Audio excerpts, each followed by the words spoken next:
मधुबन के बाबा, मधुबन के बाबा मुरली वाले, आपका क्या कहना, आपका क्या कहना। ओम शांति। 13 मार्च 2025। बाबा के महावाक्य। मीठे बच्चे, पद का आधार है पढ़ाई। जो पुराने भक्त होंगे वह अच्छा पढ़ेंगे और पद भी अच्छा पाएंगे। प्रश्न, जो बाप की याद में रहते हैं उनकी निशानी क्या होगी? उत्तर, याद में रहने वालों में अच्छे गुण होंगे, वह पवित्र होते जाएंगे, रॉयल्टी आती जाएगी, आपस में मीठा क्षीर खंड होकर रहेंगे, दूसरों को ना देख स्वयं को देखेंगे। उनकी बुद्धि में रहता जो करेगा वह पाएगा। ओम शांति। बच्चों को समझाया गया है कि यह भारत का जो आदि सनातन देवी देवता धर्म है उसका शास्त्र है गीता। यह गीता किसने गाई यह कोई नहीं जानते, यह ज्ञान की बातें है। बाकी यह होली आदि कोई अपना त्योहार है नहीं, ये सब है भक्ति मार्ग के त्योहार। त्योहार है तो सिर्फ एक त्रिमूर्ति शिव जयंती, बस सिर्फ शिव जयंती कभी भी नहीं कहना चाहिए। त्रिमूर्ति अक्षर न डालने से मनुष्य समझेंगे नहीं। जैसे त्रिमूर्ति का चित्र है, नीचे लिखत हो कि दैवी स्वराज्य आपका जन्म सिद्ध अधिकार है। शिव भगवान बाप भी है ना, जरूर आते हैं, आकर स्वर्ग का मालिक बनाते हैं। स्वर्ग के मालिक बने ही हैं राजयोग सीखने से। अंदर चित्रों में तो बहुत ज्ञान है। चित्र ऐसे बनाने हैं जो मनुष्य देखने से वंडर खाए। वह भी जिन्होंने बहुत भक्ति की होगी वही बहुत अच्छी रीति ज्ञान उठाएंगे। कम भक्ति करने वाले ज्ञान भी कम उठाएंगे तो पद भी कम पाएंगे। दास दासियों में भी नंबरवार होते हैं ना। सारा मदार है पढ़ाई पर। तुम्हारे में बहुत थोड़े हैं जो अच्छी रीति युक्ति से बात कर सकते हैं। अच्छे बच्चों की एक्टिविटी भी अच्छी होगी, गुण भी सुंदर होना चाहिए। जितना बाप की याद में रहेंगे तो पवित्र होते जाएंगे और रॉयल्टी भी आती जाएगी। कहाँ कहाँ तो शूद्रों की चलन बड़ी अच्छी होती है और यहाँ ब्राह्मण बच्चों की चलन ऐसी है बात मत पूछो। इसलिए वे लोग भी कहते हैं क्या इनको ईश्वर पढ़ाते हैं? तो बच्चों की ऐसी चलन नहीं होनी चाहिए। बहुत मीठा क्षीर खंड होना चाहिए। जो करेंगे सो पाएंगे, नहीं करेंगे तो नहीं पाएंगे। बाप तो अच्छी रीति समझाते रहते हैं। पहले पहले तो बेहद के बाप का परिचय देते रहो। त्रिमूर्ति का चित्र तो बड़ा अच्छा है। स्वर्ग और नरक भी दोनों तरफ है, गोले में भी क्लियर है। कोई भी धर्म वाले को इस गोले पर व झाड़ पर तुम समझा सकते हो। इस हिसाब से तुम स्वर्ग नई दुनिया में तो आ नहीं सकेंगे। जो सबसे ऊंच धर्म था, सबसे साहूकार थे, वही सबसे गरीब बने हैं। जो सबसे पहले पहले थे, संख्या भी उनकी जास्ती होनी चाहिए। परंतु हिंदू लोग बहुत और धर्मों में कन्वर्ट हो गए हैं। अपने धर्म को न जानने कारण और धर्मों में चले गए हैं, या तो हिंदू धर्म कह देते हैं, अपने धर्म को भी समझते नहीं है। ईश्वर को पुकारते बहुत हैं, शांति देवा, परंतु शांति का अर्थ समझते नहीं है। एक दो को शांति की प्राइज देते रहते हैं। यहाँ तुम विश्व में शांति स्थापन करने के निमित्त बने हुए बच्चों को बाप विश्व की राजाई प्राइज में देते हैं। यह इनाम भी नंबरवार पुरुषार्थ अनुसार मिलता है। देने वाला है भगवान बाप। इनाम कितना बड़ा है, सूर्यवंशी विश्व की राजाई। अभी तुम बच्चों की बुद्धि में सारे वर्ल्ड की हिस्ट्री, ज्योग्राफी, वर्ण आदि सब हैं। विश्व की राजाई लेनी है तो कुछ मेहनत भी करनी है। पॉइंट तो बहुत सहज है। टीचर जो काम देते हैं वह करके दिखाना चाहिए, तो बाबा देखे कि किसमें पूरा ज्ञान है। कई बच्चे तो मुरली पर भी ध्यान नहीं देते हैं, रेगुलर मुरली पढ़ते नहीं। जो मुरली नहीं पढ़ते वह क्या किसका कल्याण करते होंगे। बहुत बच्चे हैं जो कुछ भी कल्याण नहीं करते, ना अपना ना औरों का करते हैं। इसलिए घोड़े सवार प्यादे कहा जाता है। कोई थोड़े महारथी हैं, खुद भी समझ सकते हैं कौन कौन महारथी हैं। कहते हैं बाबा गुलजार को, कुमारका को, मनोहर को भेजो, क्योंकि खुद घोड़े सवार हैं, वह महारथी हैं। बाप तो सब बच्चों को अच्छी रीति जान सकते हैं। कोई पर ग्रहचारी भी बैठती है ना। कभी अच्छे अच्छे बच्चों को भी माया के तूफान आने से बेताले बन जाते हैं। ज्ञान तरफ अटेंशन ही नहीं जाता है। बाबा को हर एक की सर्विस से मालूम तो पड़ता है ना। सर्विस करने वाले अपना पूरा समाचार बाबा को देते रहेंगे। तुम बच्चे जानते हो गीता का भगवान हमको विश्व का मालिक बना रहे हैं। बहुत हैं जो वह गीता भी कंठ कर लेते हैं, हजारों रुपया कमाते हैं। तुम हो ब्राह्मण संप्रदाय, जो फिर दैवी संप्रदाय बनते हो।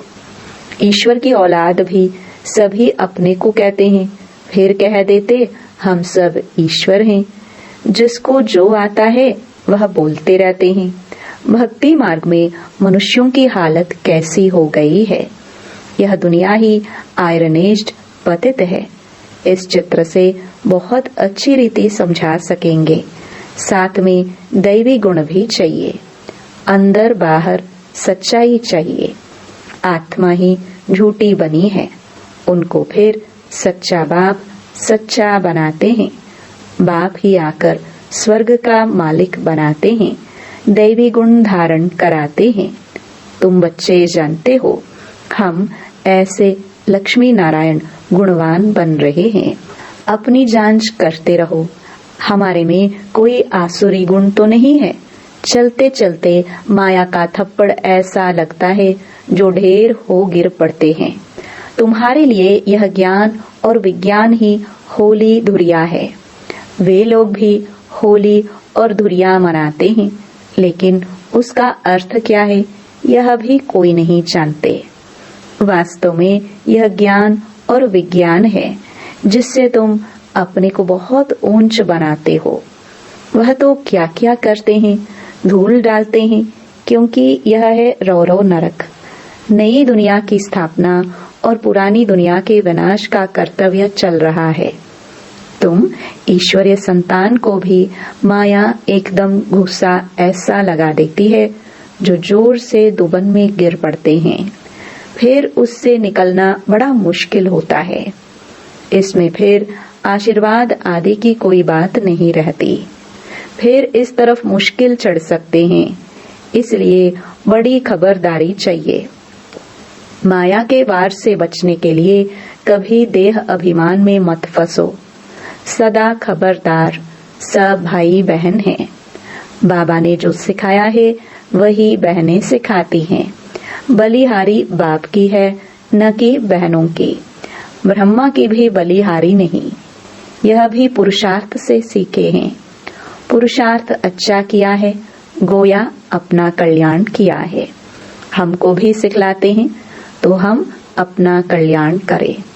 आज होली है, अब होली का ज्ञान भी सुनाते रहते हैं। ज्ञान और विज्ञान, पढ़ाई को नॉलेज कहा जाता है। विज्ञान क्या चीज है किसको भी पता नहीं है। विज्ञान है ज्ञान से भी परे। ज्ञान तुमको यहाँ मिलता है जिससे तुम प्रारब्ध पाते हो। बाकी वह है शांति धाम। यहाँ पाठ बजाए थक जाते हैं तो फिर शांति में जाना चाहते हैं। अभी तुम्हारी बुद्धि में यह चक्र का ज्ञान है। अभी हम स्वर्ग में जाएंगे, फिर 84 जन्म लेते नरक में आएंगे, फिर वही हालत होगी। यह चलता ही रहेगा, इनसे कोई छूट नहीं सकते। कोई कहते हैं यह ड्रामा बना ही क्यों?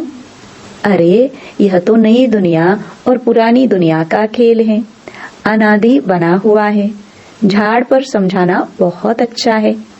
सबसे पहली मुख्य बात है, बाप को याद करो तो पावन बन जाएंगे। आगे चल मालूम पड़ता जाएगा कौन कौन इस कुल के हैं जो और धर्मों में कन्वर्ट हो गए हैं। वह भी निकलते जाएंगे। जब सभी आएंगे तो मनुष्य वंडर खाएंगे। सबको यही कहना है कि देह अभिमान छोड़ देही अभिमानी बनो। तुम्हारे लिए पढ़ाई ही बड़ा त्योहार है, जिससे तुम्हारी कितनी कमाई होती है। वो लोग तो इन त्योहारों को मनाने में कितने पैसे आदि बर्बाद करते हैं, कितना झगड़ा आदि होता है। पंचायती राज्य में कितने झगड़े ही झगड़े हैं। किसको रिश्वत देकर भी मरवाने की कोशिश करते हैं। ऐसे बहुत मिसाल होते रहते हैं। बच्चे जानते हैं सतयुग में कोई उपद्रव होती ही नहीं। रावण राज्य में बहुत उपद्रव हैं। अभी तो तमो प्रधान है ना। एक दो में मत न मिलने कारण कितना झगड़ा है। इसलिए बाप समझाते रहते हैं, इस पुरानी दुनिया को भूल अकेले बन जाओ। घर को याद करो, अपने सुख धाम को याद करो। किससे जास्ती बात भी ना करो, नहीं तो नुकसान हो जाता है। बहुत मीठा शांत प्यार से बोलना अच्छा है, जास्ती ना बोलना अच्छा है। शांति में रहना सबसे अच्छा है। तुम बच्चे तो शांति से विजयी पाते हो। सिवाय एक के और कोई से प्रीत नहीं लगानी है। जितना बाप से प्रॉपर्टी लेना चाहो उतनी ले लो, नहीं तो लौकिक बाप की प्रॉपर्टी पर कितना झगड़ा हो पड़ता है। इसमें कोई खिटखिट नहीं। जितना चाहे उतना अपनी पढ़ाई से ले सकते हो। अच्छा, मीठे मीठे सिखिलते बच्चों प्रति माता पिता बाप दादा का याद प्यार और गुड मॉर्निंग। रूहानी बाप की रूहानी बच्चों को नमस्ते। धारणा के लिए मुख्य सार। पहला, सच्चा बाप सच्चा बनाने आए हैं, इसलिए सच्चाई से चलना है। अपनी जांच करनी है। हमारे में कोई आसुरी गुण तो नहीं है। हम जास्ती बात तो नहीं करते हैं। बहुत मीठा बन शांति और प्यार से बात करनी है। दूसरा, मुरली पर पूरा ध्यान देना है। रोज मुरली पढ़नी है। अपना और औरों का कल्याण करना है। टीचर जो काम देते हैं वह करके दिखाना है। वरदान, होली शब्द के अर्थ को जीवन में लाकर पुरुषार्थ की स्पीड को तेज करने वाले तीव्र पुरुषार्थी भव। होली अर्थात जो बात हो गई बीत गई उसको बिल्कुल खत्म कर देना। बीती को बीती कर आगे बढ़ना, यही है होली मनाना। बीती हुई बात ऐसे महसूस हो जैसे बहुत पुरानी कोई जन्म की बात है। जब ऐसी स्थिति हो जाती है तब पुरुषार्थ की स्पीड तेज होती है। तो अपनी व दूसरों की बीती हुई बातों को कभी चिंतन में नहीं लाना, चित्त पर नहीं रखना और वर्णन तो कभी नहीं करना। तब ही तीव्र पुरुषार्थी बन सकेंगे। स्लोगन, स्नेह ही सहज याद का साधन है, इसलिए सदा स्नेही रहना और स्नेही बनाना। मातेश्वरी जी के अनमोल महावाक्य। गुप्त बांधेली गोपिकाओं का गायन है। गीत। बिन देखे प्यार करूं, घर बैठे याद करूं। अब यह गीत कोई बांधेली मस्त गोपिका का गाया हुआ है। यह है कल्प कल्प वाला विचित्र खेल। बिन देखे प्यार करते हैं, दुनिया बेचारी क्या जाने। कल्प पहले वाला पाठ हूबहू रिपीट हो रहा है। भल उस गोपी ने घर बार नहीं छोड़ा है, परंतु याद में कर्म बंधन चुकतो कर रही हैं। तो यह कितनी खुशी में झूम झूम कर मस्ती में गा रही है। तो वास्तव में घर छोड़ने की बात नहीं है।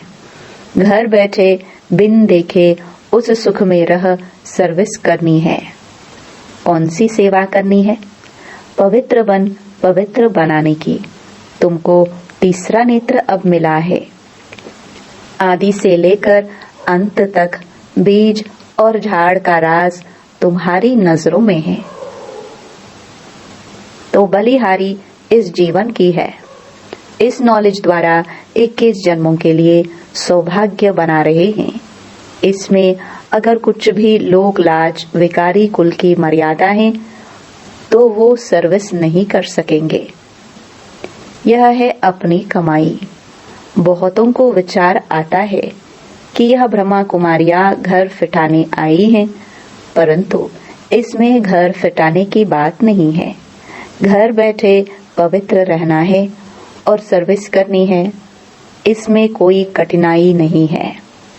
पवित्र बनेंगे तब पवित्र दुनिया में चलने के अधिकारी बनेंगे। बाकी जो नहीं चलने वाले हैं वह तो कल्प पहले वाली शत्रुता का पाठ बजाएंगे। इसमें कोई का दोष नहीं है। जैसे हम परमात्मा के कार्य को जानते हैं, वैसे ड्रामा के अंदर हर एक के पाठ को जान चुके हैं, तो इसमें घृणा नहीं आ सकती। ऐसी तीव्र पुरुषार्थी गोपियां रेस कर विजय माला में भी आ सकती हैं। अच्छा, ओम शांति। अव्यक्त इशारे, सत्यता और सभ्यता रूपी कल्चर को अपनाओ। जो भी ज्ञान की गुह्य बातें हैं उसको स्पष्ट करने की विधि आपके पास बहुत अच्छी है और स्पष्टीकरण है। एक एक पॉइंट को लॉजिकल स्पष्ट कर सकते हो। अपनी अथॉरिटी वाले हो। कोई मनोमय व कल्पना की बातें तो है नहीं, यथार्थ हैं। अनुभव है। अनुभव की अथॉरिटी, नॉलेज की अथॉरिटी, सत्यता की अथॉरिटी। कितनी अथॉरिटीज हैं? तो अथॉरिटी और स्नेह दोनों को साथ साथ कार्य में लगाओ। ओम शांति।